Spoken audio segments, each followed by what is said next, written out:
আপনি কি কবুতর পালা ছেড়ে দিবেন? কেন কবুতর পালা ছেড়ে দিবেন? কবুতরের খাবারের দাম অনেক বেশি। এটা দাম কত টাকা? কত টাকা হলে বিক্রি করবে?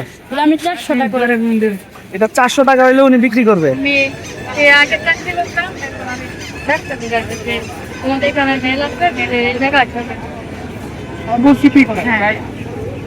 আসসালামু আলাইকুম দর্শকবৃন্দ, কি অবস্থা সবার? কেমন আছেন আপনারা? আপনাদের সবাইকে আমার নতুন একটা ভিডিওতে স্বাগত। দর্শকবৃন্দ, এখন আমি আছি হচ্ছে টঙ্গী কবুতরের হাটে। তো আমার সাথে একদম চিত্র কবুতর পালক আছে। আপনার নাম কি? মোহাম্মদ রিফা। তো আপনি কি কবুতর পালা ছেড়ে দিবেন? কেন কবুতর পালা ছেড়ে দিবেন? কবুতরের খাবারের দাম অনেক বেশি। হ্যাঁ। আপনি আপনার কবুতরকে সাধারণত কোন খাবার খাওয়া? চিন্তা খাবার। আচ্ছা, বকা দেখা দেয় না? বাসায় করতাম, নাই সবকে চিনি। হালকা পাতলা বকা দেয় না? বাসায় অনেক বকা। না, হালকা পাতলা দেয়। হালকা পাতলা। আচ্ছা, তারপরে এই যে উনি কবুতর বিক্রি করতে নিয়ে আসছে এগুলা, ঠিক আছে? এই দেখি, এটা মানে নর কবুতর না? এটা দাম কত টাকা? কত টাকা হলে বিক্রি করবে? আমি 400 টাকা করে এটা 400 টাকা হলে উনি বিক্রি করবে। আচ্ছা, কবুতর বাসায় আরো আছে না এগুলাই? বাসা আরো ওগুলো বিক্রি করবে? ওটি ডিম বাচ্চা খাওয়ার লাগে বাড়িতে। ডিম বাচ্চা খাওয়ার জন্য 400 টাকা। তারপরে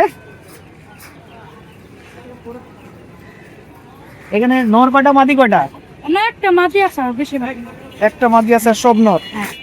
আচ্ছা, এটা কত টাকা বিক্রি করবেন? এটা আমি 500 টাকা করে বিক্রি করবো, মানে 450 হলে আমি সেল করে দিব। 450 হলে সেল করে দিবেন। আচ্ছা, আর বাকি কোনটা কোনটা আছে দেখি। এটা তো একেবারে মরে গেছে, এটার এই অবস্থা হয়েছে কেন? এটা আমি বাড়িতে গেছিলাম তো, আচ্ছা, সেই আর কি। আপনি কোন ক্লাসে পড়েন? আমি করার লাগে কেন পড়ালেখা করেন না?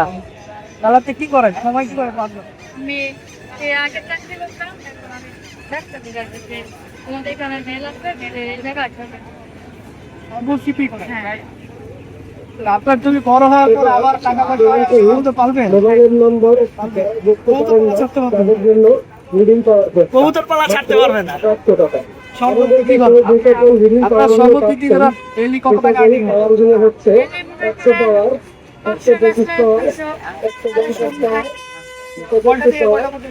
আমি সকাল 9টা থেকে সন্ধ্যা 5টা। মানে আপনি নিজে উপার্জন করেন, তাও করা সম্ভব হয় না। আপনার কয় ভাই বোন? আমার দুই ভাই। কি ভাই? আপনি বড় না ছোট? আমার বড় ভাই আছে। বড় ভাই আছে। থাকেন কোথায়? এই যে আপনার আরেকটু থাকেন। তো এই গোল্লা কবুতর আছে বাসায় কয়টা? উল্লাহ সাতটা 6-7 গোল্লা কবুতর রাখবেন, ওগুলোর বাচ্চা বাসায় খায়। আচ্ছা আচ্ছা, ওগুলা কি বাইরে থেকেই খায় আসে গোল্লাগুলা? না, নিজে খাবো। নিজে খাবার খায়। তো আপনার জন্য আমার দোয়া এবং শুভকামনা রইল, যেন আপনি বড় হইয়া কবুতর পালতে পারেন। ঠিক আছে? দেখা হবে আপনার সাথে। সুস্থ থাকবেন। সবাই ভালো থাকবেন, 5 ওয়াক্ত নামাজ পড়বেন।